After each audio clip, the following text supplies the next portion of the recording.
Hi, I'm Ellie. If you don't know me, I usually help out with youth work at church, and I've just been asked to update you on how my lockdown has been and how it's been coming out of lockdown as well. I think, like everyone's, mine's been a bit mixed. So I moved back home to where my parents live at the beginning of lockdown, and that's been really good because they live in the countryside, so as you can see, some lovely greenery, and just really enjoying being out in nature and seeing the change of seasons and things like that, and obviously getting to see family. One of the downsides has been the isolation, just being away from friends, away from the office. At work, I work in the dockyard, and not being able to spin round in your chair and ask people for help has definitely been a downside. Since the easing of lockdown, it's been quite nice because I've been able to see a few more people. I became an auntie, so I got to see my little niece, which is really lovely. It looks as though we might be going back into lockdown, but who knows? Who knows what the future will hold, but I'm looking forward to being back in Plymouth with you all at some stage. So, yeah. See you, folks.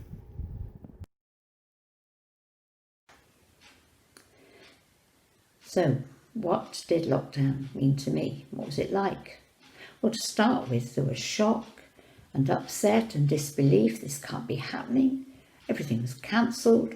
From spring harvest that I was going to, family visits, a school friend's birthday party, it just all stopped. But gradually, somehow I adjusted. I got used to wearing a face covering for shopping and wearing disposable gloves and disinfecting everything.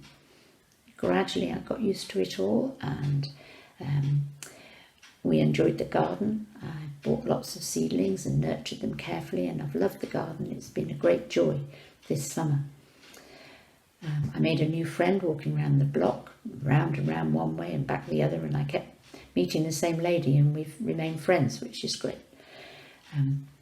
Obviously, I was doing a lot of pastoral contacting, and we had a pastoral meeting on Zoom, so that all that was quite busy.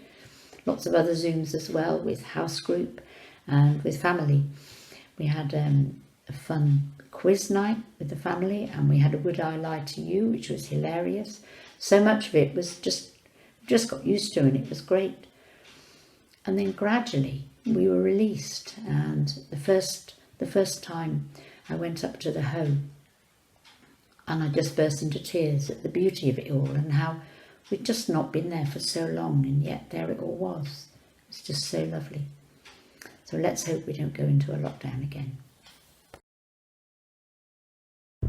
So I've been asked to say a few things about what it's been like to be in lockdown and what it's like coming out of it. It has been strange. It's been actually quite hard. I wasn't put on the furlough scheme, and I was able to carry on working through, but it meant working online with young people, which is great for contact but not good for actual working on relationships with them and building confidence and trust. But personally, it's been alright. I've got to spend time with my family more, appreciate what they've done for me in the past, and my brother moved back from Germany as well, so it's really good to see them and get to know my nephew and his wife, Susie. It's been tough. Being able to interact with church still online has been really useful, and being able to hang out with people once lockdown eased a bit was a lot better than doing absolutely nothing, and it was really good for mental health and actual physical activity. I've understood that some people have actually got fitter throughout lockdown. Some people have eaten more, but I think some people have actually been able to get out more and do their hours exercise every day. But yeah, it has been stressful knowing that there's a virus around as well, and keeping the hygiene up is very tough, especially now we've moved out of lockdown. We have to be really strict, so that's a bit of a stress, but it's really good to see the young people again on a Sunday morning, and hopefully things will carry on as they have been the last couple of weeks. It's been strange because with youth workers, which is what I did a job, have now moved into a time of being called key workers, which is really weird because obviously NHS, but before you felt like, okay, we're not needed, but now the government need obviously the youth workers to be out there and helping young people who are struggling, which is about time that was recognised, but at the same time really good. So yeah, thanks for listening. Prayer for the work continuing with the church and obviously with young people in the community as well. But yeah, it's good to get out on Dartmoor like today and just enjoy good company. Thanks.